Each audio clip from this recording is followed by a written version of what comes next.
Hello guys, आप लोग का स्वागत है आपके अपने यूट्यूब चैनल टॉपर्स इन पर। तो डेली की तरह हम लोग आज भी शाम को 8 बजे जो है लेकर आए हैं आज हिंदी का बेहतरीन टेस्ट। 50 क्वेश्चन पूरे के पूरे हैं, जैसा कि प्रीवियस ईयर में क्वेश्चंस आए हुए हैं। आप सभी को पता होना चाहिए कि बीएड एंट्रेंस एग्जाम में पूरे 50 क्वेश्चन जो कि 100 नंबर के होंगे, हर एक क्वेश्चन 2 नंबर का होगा, आपके एग्जाम में आता है। अगर आप लोग हिंदी कोई पेपर को बहुत ही बेहतरीन ढंग से अगर आप कर लेते हो तो आपको सरकारी सीट मिलने से कोई नहीं रोक सकता। साथ ही चैनल पर नए हैं, पहली बार आए हैं, सब्सक्राइब नहीं किए अभी तक तो आप सब्सक्राइब कर लीजिए, ताकि आप लोगों की जो बीएड एंट्रेंस एग्जाम की तैयारी, अब आप किसी भी जगह के हो, बिहार बीएड आप करने जा रहे हो या यूपी बीएड करने जा रहे हो या कोई भी ऐसे एग्जाम की आप तैयारी कर रहे हो जहां पर हिंदी पूछी जाती है, भले ही आप बीएड नहीं करने जा रहे हो, तो सब जगह के लिए आपका क्लास जो है काफी ज्यादा इंपॉर्टेंट है। टोटल 50 क्वेश्चन है, आप इस मॉक टेस्ट को लगाइए। मैं आपको समझाऊंगा भी कि सभी का आंसर कैसे हो सकता है और कौन कौन से क्वेश्चन यहां से बन सकते हैं, वो सारी चीजें मैं आपको बताऊंगा। तो सभी लोग बिल्कुल स्टार्ट हैं? अगर सभी लोग स्टार्ट हैं तो एक बार यस लिख दें, जरूर आप कमेंट में एक बार यस लिख दें ताकि हम लोग स्टार्ट कर सकें। तो चलिए स्टार्ट करते हैं आज की वीडियो को। सबसे पहला क्वेश्चन यहां पर 51 नंबर। अब आपको लग रहा होगा सर 51 नंबर क्यों आ गया पहले क्वेश्चन में, तो मैं आपको बता दूं, जब आप पेपर देने जाएंगे तो पहले 50 क्वेश्चन जीके के होंगे, उसके बाद 51 नंबर क्वेश्चन से आपकी हिंदी जो है स्टार्ट होगी। तो आप देखिए कि आपके 50 क्वेश्चन में टोटल कितने क्वेश्चन सही जा रहे हैं। चलिए सभी लोग शेयर भी कर दीजिए एक बार वीडियो को। चलिए अब हम स्टार्ट करते हैं सबसे पहले क्वेश्चन, यानी 51 नंबर क्वेश्चन से स्टार्ट करते हैं। और यहां पर सबसे पहला क्वेश्चन है कि अभिसरण का आपको विलोम शब्द बताना है, कि यानी क्वेश्चन नंबर 51 और 52 में आपको विलोम बताना है कि अभिसरण का विलोम शब्द क्या होगा। सभी लोग आंसर जरूर टाइप करें और मैं भी इनका आंसर बता देता हूं। तो 51 का जो राइट आंसर हो जाएगा वो हो जाएगा ऑप्शन नंबर बी, अपसरण। अगर हम अभिसरण की बात करते हैं तो अभिसरण का तात्पर्य होता है आगे बढ़ना, ठीक है, क्या होता है, आगे बढ़ना। और अपसरण का मतलब होता है पीछे हटना, या ऐसा कहें, हाँ पीछे हटना ही होता है इसका एक शब्द में, ठीक है, क्योंकि अभिसरण माने आगे बढ़ना और अपसरण माने पीछे हटना होता है। आज ये क्वेश्चन नंबर 52 पर सुसुप्त का विलोम आपको बताना है। सुसुप्त का विलोम, बिल्कुल सुसुप्त का विलोम आप सभी लोगों को बताना है। तो सुसुप्त की अगर हम बात करते हैं तो सुसुप्त का मतलब होता है सोया हुआ और जागृत मतलब होता है जागा हुआ। तो इसका ऑप्शन नंबर बी जो है बिल्कुल ही करेक्ट हो जाएगा। चलिए अब वहीं पर हम बात करते हैं क्वेश्चन नंबर 53 और 54 में। तो आपको क्या बताना है, तो मैं आपको बता दूं, क्वेश्चन नंबर 53 और 54 को निम्नलिखित वाक्यों में सही वाक्य आपको जो है यहां पर ज्ञात करना है कि क्वेश्चन नंबर 53 में जो है सही वाक्य कौन सा है। बताइए, आपके पास 4 ऑप्शन है। गत रविवार को वह मुंबई जाएगा, आने वाले रविवार को वह मुंबई जाएगा, आगामी रविवार को वह मुंबई जाएगा, या पूर्वार्ध रविवार को वह मुंबई जाएगा। 53 का आंसर बताइए कौन सा सही हो जाएगा। बिल्कुल मैं ज्यादा समय नहीं लूंगा, मैं फटाक से आंसर बताऊंगा। आप लोगों को जो आंसर आता है जल्दी जल्दी लिखते चलिए, मैं सभी के कमेंट पढ़ पा रहा हूं, सभी के कमेंट में देख पा रहा हूं, सभी लोग आंसर जरूर दीजिए। तो इसका राइट आंसर हो जाएगा सी, आगामी रविवार को वह मुंबई जाएगा। बाकी के जो 3 ऑप्शन यहां पर दिए गए वो बिल्कुल ही गलत दिए हुए हैं। चलिए क्वेश्चन नंबर 50 में बताइए कौन सा वाक्य बिल्कुल सही लिखा हुआ है। क्वेश्चन नंबर 54, आपकी शंकाओं का निराकरण हो जाना चाहिए, आपकी शंकाओं का समाधान हो जाना चाहिए, आपकी शंकाओं का समाधान हो जाना चाहिए, या आपकी शंकाओं का वरदान हो जाना चाहिए। बताइए 54 में कौन सा यहां पर बिल्कुल करेक्ट है। सभी लोग जल्दी जल्दी आंसर दें। क्वेश्चन नंबर 54,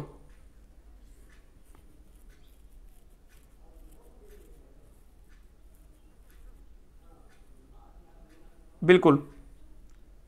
चलिए तो इसका जो है राइट आंसर ए हो जाएगा, आपकी शंकाओं का निराकरण हो जाना चाहिए। यहां पर एक बात ध्यान से देखिएगा, जब भी बात शंकाओं की होगी तो शंकाओं का निराकरण होता है। आपने यहां देखा होगा कि आपकी शंकाओं का समाधान होना चाहिए, तो शंकाओं का समाधान नहीं होता। अगर यहां समस्या दिया होता तो कि आपकी समस्याओं का समाधान होना चाहिए, तो बिल्कुल सही हो जाता। समस्याओं के लिए समाधान प्रयुक्त होता है और समस्याओं के लिए समाधान प्रयुक्त होगा और शंकाओं के लिए निराकरण जो है आपके लिए प्रयुक्त होगा, ठीक है। तो ऑप्शन नंबर पहला बिल्कुल करेक्ट हो जाएगा।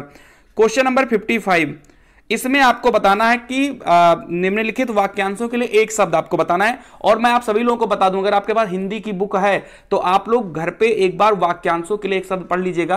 प्रीवियस ईयर में देखा जा रहा है, चाहे 2020 का पेपर उठा लो, 2021 का पेपर उठा लो, हर एक जगह पर वाक्यांशों के लिए एक शब्द से 3 से 4 क्वेश्चन आपके एग्जाम में आए हैं। हालांकि मैं अपने इस चैनल के माध्यम से कराऊंगा, जो इंपॉर्टेंट 100 वाक्यांशों के लिए एक शब्द होगा वो मैं करवाऊंगा, लेकिन तब तक आपके पास अगर बुक वगैरह हिंदी की है तो आप वहां से भी जाकर इसको पढ़ सकते हैं। चलिए तो क्वेश्चन नंबर 55, दिशाएं ही हैं जिनके वस्त्र, इसके लिए आपको क्या करना होगा। क्वेश्चन नंबर 55, इसके आंसर राइट आप बताइए। दिशाएं ही जिनके वस्त्र हैं,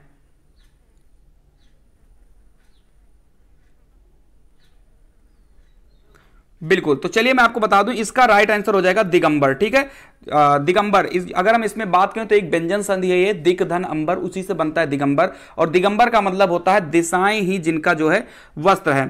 बिल्कुल, वहीं पर अगर हम विशंबर की बात करते हैं, विशंबर के माने क्या होता है, तो उसमें आप देख लीजिए। बिल्कुल बिल्कुल बिल्कुल, सभी लोग कमेंट करते चलिए।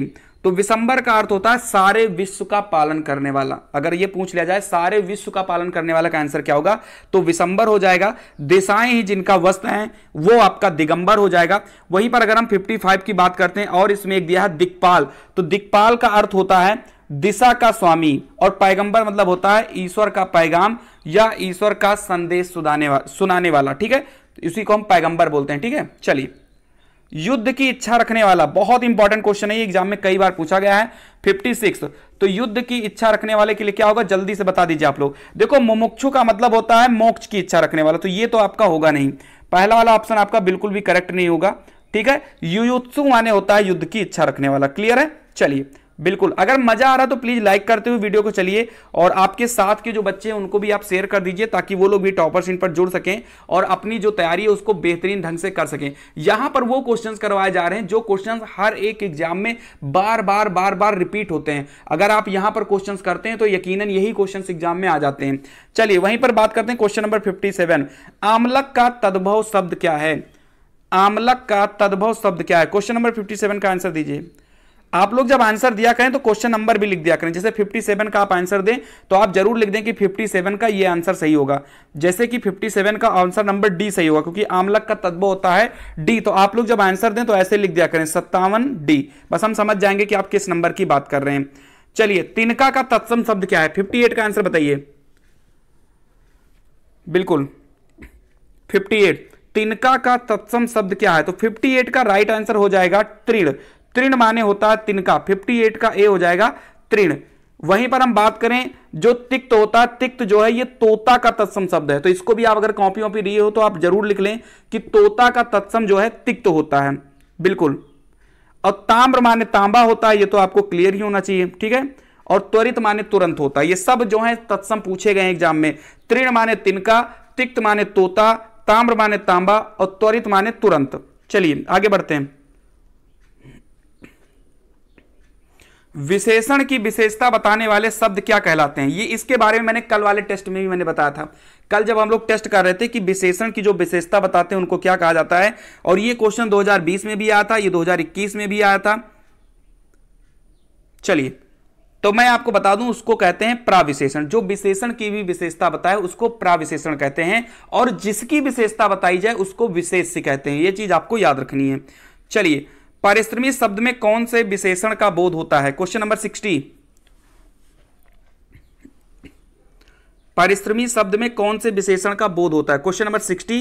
तो इसका आंसर हो जाएगा गुणवाचक, क्योंकि परिश्रमी जो है वो किसी ना किसी के गुण को बताता है। बिल्कुल करेक्ट हो जाएगा।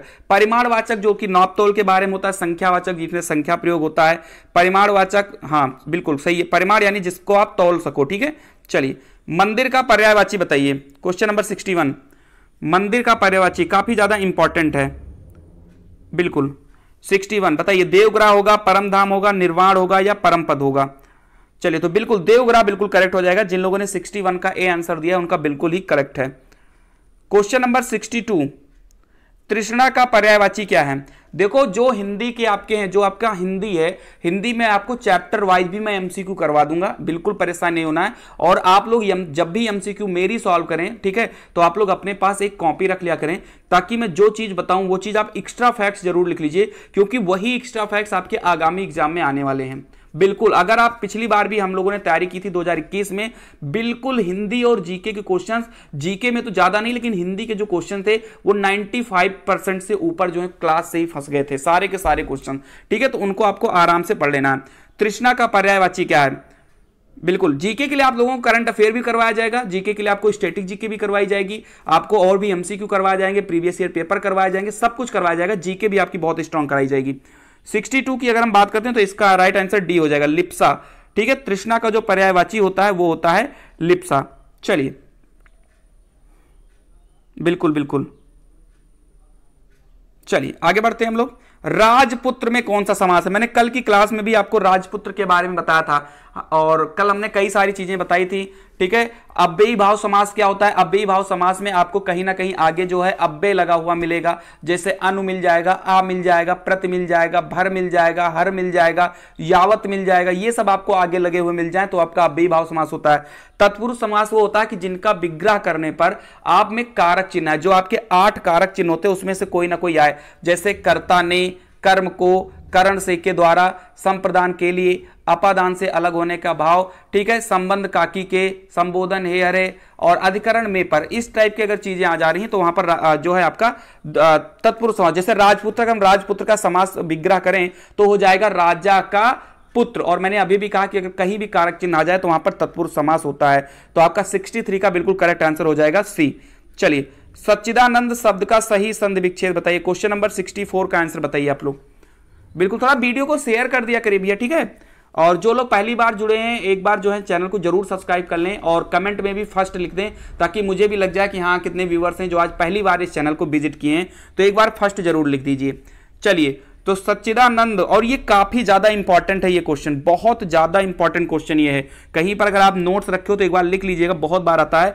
तो सत धन चित धन आनंद हो जाएगा इसका, सच्चिदानंद में, बहुत इंपॉर्टेंट है। चलिए, क्वेश्चन नंबर 65, जुगुप्सा किस रस का अस्थाई भाव है? ठीक है, आपको पता है कि 9 रस होते हैं, और अगर हम रसों की बात करें तो अगर ये क्वेश्चन आपके एग्जाम में आ जाए कि रस को सबसे पहले कहां पर जो है उल्लेख किया गया था, तो रस को सबसे पहले ऋग्वेद में जो है उल्लेख किया गया था। ठीक है, बिल्कुल आप सभी लोग इसको जरूर याद रखिएगा। और 9 रस होते हैं और 9 ही हमारे पास अस्थाई भाव भी होते हैं। अगर रस में पूछ लिया जाए कितने रस होते हैं तो 9 रस होते हैं, और अस्थाई भाव कितने होते हैं तो 9 ही अस्थाई भाव होते हैं। हालांकि कुछ आचार्यों ने 11 रस और 11 अस्थाई भाव भी बताए हैं, लेकिन मान्यता प्राप्त 9 रस और 9 अस्थाई भाव ही हैं। ठीक है, चलिए 65 इसका जो राइट आंसर हो जाएगा 65 का, वो हो जाएगा सी, यानी विभत्स रस का हो जाएगा। ठीक है, चलिए, सूरज को दीपक दिखाना का अर्थ क्या है? 66 का राइट आंसर बताइए। बिल्कुल, जहां एक्सप्लेन करने लायक है वहां एक्सप्लेन करूंगा, जहां नहीं एक्सप्लेन करने लायक है फटाक से आगे बढ़ जाऊंगा। सूरज को दीपक दिखाना, रोशनी में अंधकार होना, किसी महान व्यक्ति की तुच्छ प्रशंसा करना, प्रभाव स्थापित करना या सम्मान बढ़ाना। बिल्कुल 66 का बी आंसर बिल्कुल करेक्ट हो जाएगा। चलिए आगे बढ़ते हैं। निम्नलिखित में से कौन सी द्रविड़ परिवार की भाषा? ये काफी ज्यादा इंपॉर्टेंट है।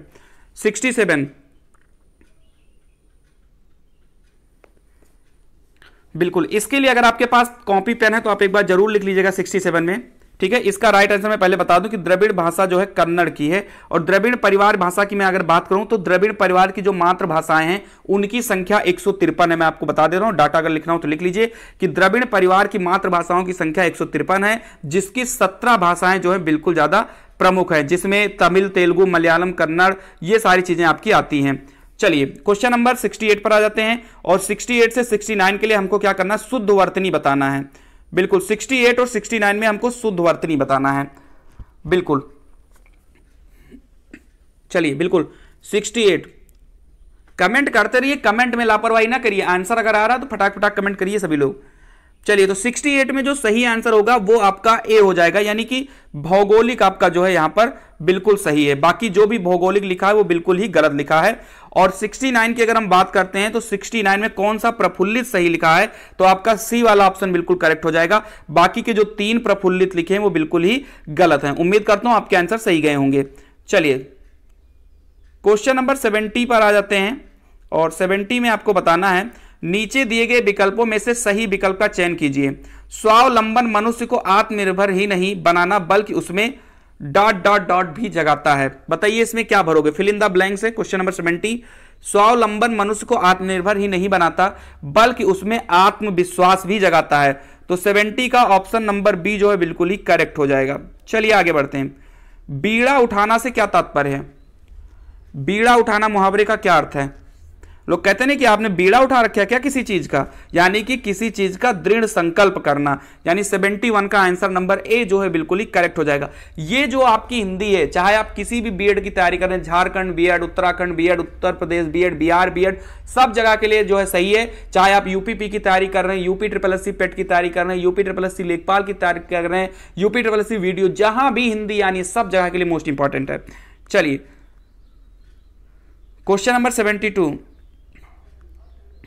मनोज का पीसीएम में चयन हो गया, समझो उसने गढ़ जीत लिया। गढ़ जीत लिया का अर्थ क्या हो जाना? बताइए, इस मुहावरे का अर्थ आपको बताना है गढ़ जीतना। लोग कहते हैं ना क्या गढ़ जीत लिए हो आप, वो चीज आप बताना है। पर 72 बिल्कुल कठिन कार्य पूरा होना, ठीक है, तो 72 का डी बिल्कुल करेक्ट हो जाएगा। चलिए 73, अब यहां पर बात किया गया अंगा, इया, अड़ा, ना और मा कौन से व्यंजन है। बहुत बहुत इंपॉर्टेंट क्वेश्चन है, बिल्कुल बताइए। बहुत बढ़िया, बताइए सभी लोग। बिल्कुल, तो यहां पर जो आपके स्पर्श व्यंजन होते हैं, मैं आपको थोड़ा सा स्पर्श व्यंजन के बारे में थोड़ा सा क्लियर, थोड़ा डीपली आपको बता दूं। स्पर्श व्यंजन यानी का, खा, गा, गा, ये सारे जो हैं स्पर्श व्यंजन होते हैं। ये जो अंगा यानी इनको पंचमाक्षर बोलते हैं। जैसे आपने देखा किसी भी वर्ग का, जैसे मैंने कोई एक वर्ग लिखा, जैसे का वर्ग की मैं बात करूं, का, खा, गा, घा, अंगा, ये हो गया। टा, ठा, डा, ढा और अड़ा। तो इसमें जो लास्ट वाला अक्षर आता है, पांचवा अक्षर आता है किसी भी वर्ग का, पांचवा अक्षर, जैसे काका, गंगा, टाठा, डाडा, अना, ताथा, दादा, ना, पापा, बाबा, माँ, चाचा, दादा, इया, ये जो पांचवा अक्षर आता है, इन अक्षर को हम लोग अनुनासिक व्यंजन बोलते हैं। क्या बोलते हैं? अनुनासिक व्यंजन। वहीं पर अगर हम अंतस्थ व्यंजन की बात करें तो ये काफी ज्यादा इंपॉर्टेंट, लिख लीजिए अगर आपके पास कॉपी है तो। यारा, लावा, ये आपके जो है अंतस्थ व्यंजन होते हैं। वहीं पर उच्छिप्त व्यंजन की बात करें तो उच्छिप्त व्यंजन को द्विगुण व्यंजन बोलते हैं, जैसे कि छत्र, ज्ञासरा, ये आपके उच्छिप्त व्यंजन होते हैं। बिल्कुल, चलिए, तो उम्मीद करता हूं समझ में आ गया होगा। 73 किसी भी वर्ग का पांचवा अक्षर, जैसे काका, गागा, अंगा, चाचा, चाचा, इया, टाटा, टाटा, आड़ा, ताथा, ताथा, ना और पापा, बाबा, मां, ये आपके अनुनासिक होते हैं। ठीक है, अंतस्थ में यारा, लावा आप याद रखिएगा। चलिए, वह आया और मैं चला गया, इस वाक्य में कौन सा अव्यय है? 74 बिल्कुल, तो यहां पर दो वाक्य जुड़ रहे हैं, वह आया और मैं चला गया, तो यह आपका समुच्चय बोधक हो जाएगा। जहां कहीं भी दो वाक्य आपस में जुड़ रहे हो या दो वाक्यांश आपस में जुड़ रहे हैं, वहां पर समुच्चय बोधक हो जाता है। 75 निम्नलिखित में से कौन सा शब्द कालवाचक क्रिया विशेषण है? काल मतलब समय, यानी कौन सा है जो समय की विशेषता बता रहा है, यानी कालवाचक क्रिया विशेषण। 75 बिल्कुल, तो यहां पर आज हो जाएगा। ठीक है, क्योंकि आज जो है ये समय की बात कर रहा है, आज, कल, परसों, ये समय की बात करता है। चलिए 76 निम्नलिखित वाक्यों में से अशुद्ध वाक्य को पहचानिए। श्रीमती गांधी भारत की प्रधानमंत्री थी, मैं ऊपर कृपा करें, मेरे घर के सामने पाठशाला है, वहां भारी भीड़ थी। 76 का आंसर बताएं। बिल्कुल, 76 का आंसर बताएं। चलिए, तो इसका राइट आंसर डी हो जाएगा, वहां भारी भीड़ थी। बाकी यहां पर तीनों जो हैं गलत हैं, आपको पढ़ते ही लग गया होगा कि तीनों गलत हैं। चलिए, क्वेश्चन नंबर 77 बिल्कुल थोड़ा छोटा कर दूं क्योंकि बहुत बड़ा क्वेश्चन है, इसके ऑप्शन नहीं दिखेंगे। जल्दी जल्दी बताइए, निम्नलिखित में से मिश्र वाक्य का चयन कीजिए। 77 मिश्र वाक्य का चयन कीजिए। प्रातःकाल होने पर चिड़िया चहचहाने लगी, सुबह पहली बस पकड़कर शाम तक लौट आओ, जो विद्यार्थी परिश्रमी है वह अवश्य सफल होगा, या राजकुमार ने भाई को मार डाला और स्वयं राजा बन गया। इसमें आपको मिश्र वाक्य बताना है। 77 बिल्कुल, तो जिन लोगों ने सी ऑप्शन किया है उनका बिल्कुल ही करेक्ट हो जाएगा, यह आपका मिश्र वाक्य। ठीक है, चलिए 78 पर आ जाइए। निम्नलिखित में से कौन सा उपसर्ग रहित शब्द है? बताइए, कौन सा ऐसा शब्द है जिसमें उपसर्ग नहीं? मैंने कल भी आपको बताया था कि उपसर्ग जब भी आपको निकालना हो कि इसमें उपसर्ग है या उपसर्ग नहीं है, तो उसमें आप आगे वाले अक्षर को हटा दीजिए और हटाने के बाद देखिए क्या एक कोई हमें अच्छा शब्द मिल रहा है। अगर मिल रहा है तो उसमें उपसर्ग है, अगर नहीं मिल रहा है तो उसमें उपसर्ग नहीं है। जैसे आपका अत्यधिक हो गया, तो अत्यधिक में क्या होता है? अति धन अधिक, तो इसमें उपसर्ग है आपका। बिल्कुल 78 के सी वाले में तो उपसर्ग है। वहीं पर हम संयोग की बात करें तो सम धन योग ये अलग होता है, इसमें भी आपका हो जाएगा। ठीक है, विदेश में वी धन देश होता है, क्योंकि भाई देश भी अपना एक शब्द होता है, ये भी हो जाएगा। सुरेश में अगर आप सु हटा देंगे तो रेस बचेगा, यानी कि इसमें जो है कोई भी उपसर्ग नहीं है, क्योंकि रेस का कोई मतलब नहीं बनता है। चलिए 79 गर्भ शून्य शब्द में समान है। बिल्कुल, यहां पर समान नहीं समास होना चाहिए भैया, इसको काट के समास कर लीजिए। बिल्कुल, आपको बताना है कि गर्भ शून्य शब्द में कौन सा समास है। बिल्कुल, तो बिल्कुल गर्भ शून्य का अगर आप विग्रह करोगे, कभी भी अगर आपको समास लगाना है तो आप उसका विग्रह जरूर करें। और गर्भ शून्य यानी कि गर्भ से शून्य, ठीक है, गर्भ से शून्य इसका जो है विग्रह आएगा। और हमने आपको बताया कारक में कर्ता ने कर्म को करण से के द्वारा संप्रदान के लिए अपादान से अलग होने का भाव, यानी कि जहां कहीं भी से और उसके अलग होने, गर्भ से शून्य का मतलब होता है कि गर्भ में यह बिल्कुल शून्य है, यानी उसके पास गर्भ है ही नहीं। तो जब जहां पर कोई चीज होता नहीं है, जैसे धनहीन, धन से हीन, तो अगर उसके पास धन नहीं तो वहां पर अपादान कारक होता है, यानी कि अपादान तत्पुरुष यहां पर बिल्कुल करेक्ट हो जाएगा। ठीक है, चलिए सज्ज बाग दिखाना का अर्थ क्या होता है? बहुत अच्छा मुहावरा ये है और बहुत बार आता है। प्रभाव स्थापित करना, लालच देकर बहकाना, विवेक खो देना या होश उड़ जाना। क्वेश्चन नंबर 80, बिल्कुल, तो इसका हो जाएगा लालच देकर बहकाना, बिल्कुल करेक्ट हो जाएगा, सज्ज बाग दिखाना। ठीक है, चलिए निम्नलिखित में से कौन सा संधि विच्छेद सही है बताइए? अधिधन कांस, अनधन दित, प्राणाधन याम या त्रिपुरधन अरि। बिल्कुल, और इसको अगर आप ध्यान से देखोगे तो तुरंत आंसर इसका आ जाएगा, क्योंकि बाकी के सारे चीजें यहां पर बिल्कुल गलत हैं। एक चीज मैं आपको बता दूं, यहां पर अधि लिखा छोटी है और यहां पर कहा ये बिल्कुल गलत हो जाएगा। अन्न धन दित है, बिल्कुल गलत हो जाएगा। प्राणाधन याम है, बिल्कुल गलत हो जाएगा। त्रिपुर धन अनि बिल्कुल सही होगा, क्योंकि त्रिपुर धन अरि जैसे जुड़ेगा ये त्रिपुरारी हो जाएगा और बिल्कुल ही करेक्ट हो जाएगा। पंचानन में कौन सा समास है? बिल्कुल, कल मैंने इसके बारे में बताया था आपको, कल भी मैंने इसके बारे में बताया था। जितनी क्लास यहां पर हो रही ना, अगर सारी क्लास आप देख लोगे तो आपकी हिंदी के तो 90% कंसेप्ट वैसे ही क्लियर हो जाएंगे आपके।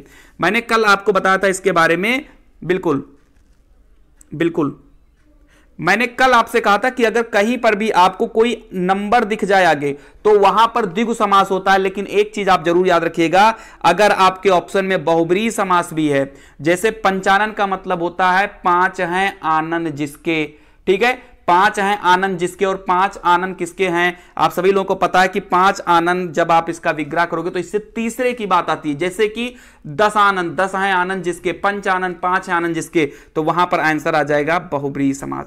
द्विगु समास में कुछ चीजें ऐसे, जैसे चतुर्भुज, चतुर्भुज में होता है 4 हैं भुजाएं जिसके, तो अगर आपके ऑप्शन में केवल द्विगु समास है तब तो आपका द्विगु समास सही हो जाएगा। लेकिन अगर आपके ऑप्शन में द्विगु समास और बहुब्रीहि समास दोनों हैं तो उस कंडीशन में आप बहुब्रीहि समास के साथ जाइएगा, तभी आपका जो है आंसर यहां पर बिल्कुल सही होगा। तो यहां पंचानन, 5 हैं आनंद जिसके, आपका आंसर आ जाएगा बहुब्रीहि समास। 3 13 करने का अर्थ क्या है बताइए जल्दी से? समझ में आ रहा तो प्लीज लाइक कर दीजिए आप लोग, ठीक है? इतने सारे लोग देख रहे हो, लाइक नहीं कर रहे हो, मतलब गलत बात है भाई, ये गलत बात है। जल्दी से कर दो यार, मेहनत को कुछ तो यार आप लोग सराह दीजिए। इतने प्यारे बच्चे हो, आप ही लोगों से तो उम्मीद है। बताओ, वीडियो आप देख रहे हो, बताने जाएंगे कहीं अलग कि भाई लाइक कर दो, जल्दी से कर दीजिए। तो 3 13 करना, आंसर आ चुका होगा, बिल्कुल पृथकता की बात करना, ठीक है? 3 13 करना मुहावरे का अर्थ होता है पृथकता की बात करना। चलिए अब लिखते हैं क्वेश्चन नंबर 84। हंसुए के ब्याज में खुरपे का गीत, कहावत का क्या अर्थ है? 84, बिल्कुल, हंसुए के ब्याज में खुरपे का गीत, शादी में गीत गाना, जश्न मनाना, असंगत बातें करना या निचले स्तर की बातें करना। तो बिल्कुल असंगत की बातें करना, क्योंकि आप गए किसी और काम के लिए और काम की बात आप कोई और कर रहे हो, तो कहीं ना कहीं ये क्या है, असंगत बातें आप कर रहे हो। बिल्कुल सी बिल्कुल करेक्ट हो जाएगा। चलिए 85, देव व्यार्पण का संधि विच्छेद बताइए। 85,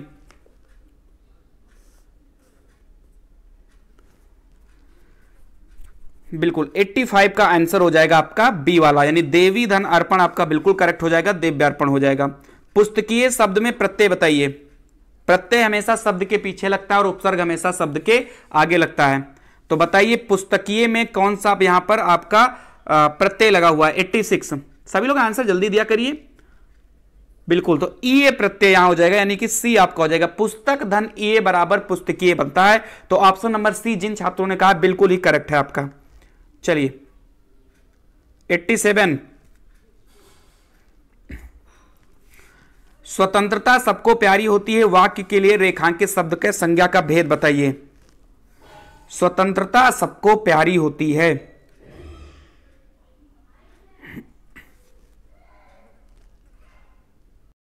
चलिए तो इसमें आपको बताना है रेखांकित शब्द में संज्ञा का भेद बताना है, तो 87 का जो राइट आंसर हो जाएगा वो आपका बी हो जाएगा, बिल्कुल, यानी भाववाचक संज्ञा। यहां पर भाव की बात की जा रही है, बिल्कुल, यानी किसी को बंधन से मुक्त कराना, ठीक है? तो यहां पर ये भाववाचक संज्ञा हो जाएगा। मुझे किस प्रकार का सर्वनाम है, कल मैंने भी इसके बारे में आपको बताया था। ठीक है, कल मैंने आपको 3 प्रकार के सर्वनाम के बारे में बताया था, अन्य पुरुष, मध्यम पुरुष और उत्तम पुरुष। जो चीजें आप खुद के लिए यूज करते हो, जैसे मैं, हम, हमारा, मुझे, मुझको, मेरे, मेरे को, तो वो आपका हमेशा उत्तम पुरुष में आ जाता है। मध्यम पुरुष ये होता है जब आप किसी दूसरे यानी सामने खड़े व्यक्ति के बारे में बात करते हो, तू, तुम, तुम्हारे, तुमने, तुझको, तुझी ने, इस प्रकार की चीजें होती है तो वहां पर मध्यम पुरुष होता है। और अन्य पुरुष की बात होती है यानी कि कोई किसी तीसरे व्यक्ति के बारे में बात करो जो आपके पास मौजूद नहीं है, जैसे ये, वो, उन्होंने, उसने, तो वहां पर आपका अन्य पुरुष होता है। तो इसमें मुझे की बात किया गया, तो इसका राइट आंसर क्या हो जाएगा, ऑप्शन नंबर ए जो है बिल्कुल करेक्ट हो जाएगा, उत्तम पुरुष आ जाएगा। अभ्यास का विशेषण रूप बताइए। 89 अभ्यास का विशेषण रूप, बिल्कुल, तो इसका तो बिल्कुल करेक्ट आप लोग बताएंगे, अभ्यासी इसका बिल्कुल ही करेक्ट आंसर हो जाएगा। मूल अकर्मक धातुओं के साथ प्रत्यय जोड़कर बनाई गई क्रिया धातुएं क्या कहलाती हैं? बिल्कुल सब्सक्राइब कर लीजिए, इस चैनल पर बिल्कुल ही निःशुल्क क्लास मिलती है, एक भी पैसे आपको किसी भी चीज का नहीं पे करना है, साथ ही साथ अपडेट भी मिलेगी, आपको सारी चीज बताई जाएगी, बीएड एंट्रेंस एग्जाम की बेहतरीन गाइड भी आपको किया जाएगा, किस हिसाब से आपको तैयारी करना है, किस हिसाब से आपको काउंसलिंग करवाना है, किस हिसाब से आपको एडमिशन लेना है, कैसे सब्जेक्ट कॉम्बिनेशन बनाना है, सब कुछ इस चैनल पर बताया जाएगा। बस आप लोग सब्सक्राइब किए रहिए, सब कुछ यहाँ फ्री मिलता है। बिल्कुल, तो 90 का सी हो जाएगा, यानी साधित सकर्मक धातु आपका बिल्कुल ही क्रिया जो है बिल्कुल करेक्ट हो जाएगा। बिल्कुल बिल्कुल बिल्कुल। चलिए, क्वेश्चन नंबर 91, प्रेम वाटिका किसकी काव्य कृति है? प्रेम वाटिका किसकी जो है काव्य कृति है? रसखान की, नरहर दास की, आलम की या भारतेंदु हरिश्चंद्र की? बिल्कुल, तो ये रसखान की है, काफी इंपॉर्टेंट इनकी कवि वो है काव्य कृति है, काफी ज्यादा इंपॉर्टेंट है। क्वेश्चन नंबर 92, ये बहुत बार रिपीट हुआ है क्वेश्चन 92, बीएड एग्जाम में ये बहुत बार रिपीट हुआ है क्वेश्चन। निम्नलिखित में से कौन सा शब्द अली शब्द का अनेकार्थक शब्द नहीं है? बताइए। 92,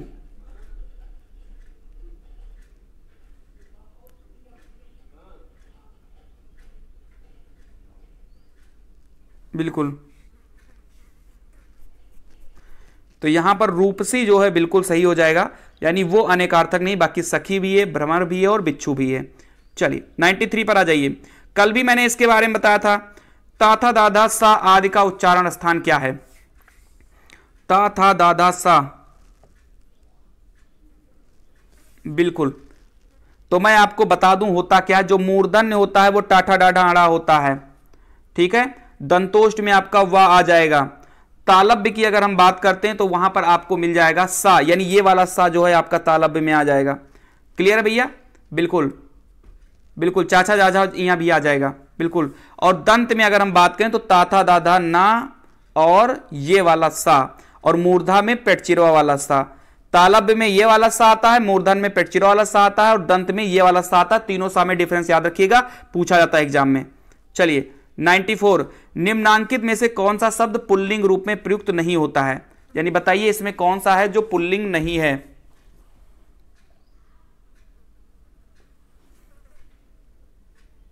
बिल्कुल, तो 94 का सी सही हो जाएगा, क्योंकि नदी जो है वो स्त्रीलिंग है, बाकी हाथी आपका जो है पुल्लिंग है, दही भी आपका जो है पुल्लिंग है, ठीक है। अच्छा, दही आपका पुल्लिंग है, लेकिन अगर हम छाछ की बात कर दें तो छाछ आपका स्त्रीलिंग है भैया, छाछ। दही आपका पुल्लिंग है और छाछ आपका जो है स्त्रीलिंग है। चलिए, पानी भी आपका पुल्लिंग है। सप्त ऋषि, इससे बनी शब्द कौन सी है? 95, तो बिल्कुल ये चीजें आपको पता होनी चाहिए, ये आपकी गुण संधि आएगी, क्योंकि जब यहां पर छोटा आ और ऋषि बाबा जब मिलते हैं तो मिलकर ये क्या बनाते हैं? ये मिलकर बनाते हैं अर। क्या बनाते हैं? अर। तो सप्त धन ऋषि बराबर हो जाएगा सप्तर्षि, इसका मतलब आंसर होगा गुण संधि। चलिए, मैं संधि की मैं एक दिन क्लास ले आऊंगा, डोंट वरी, अलग से ले आऊंगा, आप लोगों को समझा दूंगा। बाढ़ पीड़ितों की सहायता के संबंध में पत्र लिखा जाता है। अगर कोई बाढ़ पीड़ित है तो उसके लिए आप कहां पत्र लिखेंगे? लेखाधिकारी महोदय को, जिलाधिकारी को, कुलपति महोदय को या आचार्य महोदय को? 96, तो बिल्कुल आप अपने डिस्ट्रिक्ट के डीएम को आप पत्र लिखेंगे, ना कि आप किसी लेखाधिकारी को करेंगे, ना आप कुलपति को, किसी यूनिवर्सिटी के आप कुलपति को थोड़ी पत्र लिखेंगे हमारे यहाँ बाढ़ आ गया है। आचार्य को भी नहीं लिखेंगे आप, ठीक है, तो बी इसका सही हो जाएगा। ठेले पर हिमालय किस विधा की रचना है? काफी ज्यादा इंपॉर्टेंट है, इसमें 3 ऑप्शन अलग हैं, तो इसको मैं छोटा कर देता हूं, आप इसको देख लीजिए। 97। ठेले पर हिमालय जो है किस विधा की रचना है? निबंध है, कहानी है, उपन्यास है या यात्री वृत्त है? 97। अगर मैं आपको बता दूं तो ये धर्मवीर भारती जी की रचना है। बहुत बार ये एग्जाम में जो है क्वेश्चन पूछा जा चुका है। धर्मवीर भारती जी की ये रचना है, ठीक है, ठेले पर हिमालय। और ये है क्या वैसे 97 की अगर हम बात करते हैं तो ये यात्रा वृत्त है, ठीक है, यात्रा वृत्त। चलिए क्वेश्चन नंबर 98, इनमें से कौन सा कवि अष्टछाप का कवि नहीं है? क्वेश्चन नंबर 98,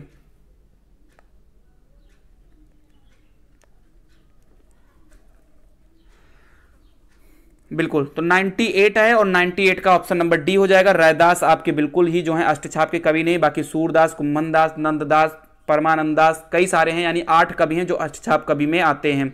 चलिए रैदास नहीं है। क्वेश्चन नंबर 19, 2 क्वेश्चन और बचे हैं, जल्दी से जिन्होंने लाइक ना किया हो प्लीज लाइक कर दीजिए, अपने दोस्तों को भी एक बार जाने से पहले शेयर कर दीजिए, ठीक है। सेशन कैसा लगा ये आप जरूर बताइए, अच्छा लगा नहीं अच्छा लगा सब कुछ आप बताइए, ठीक है। 99, किस वाक्य में अपादान कारक है? रावण ने राम को मारा तो कर्ता ने, यहां तो करने हो जाएगा, ने आ रहा है तो कर्ता होगा।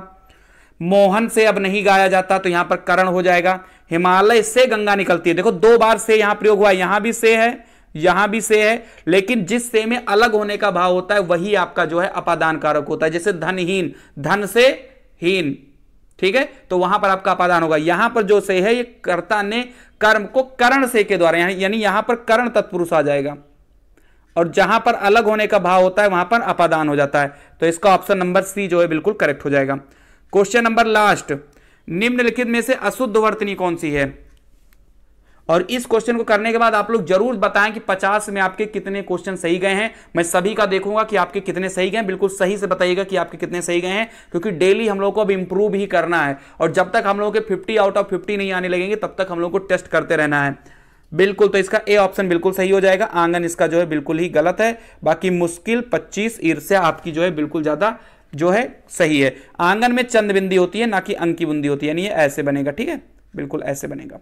चलिए अब आप लोग एक बार जरूर बता दें कि क्लास आपको कैसी लगी, ठीक है, और आपके 50 में कितने क्वेश्चन सही गए हैं, ये भी चीजें आप लोग जरूर बता दें, ठीक है। चलिए तो मिलते हैं अगली वीडियो में किसी खास अपडेट के साथ, तब तक के लिए सभी लोग खुश रहिए, मस्त रहिए, और हाँ, कल शाम को 8 बजे हम फिर मिलेंगे, ठीक है। जय हिंद, जय भारत।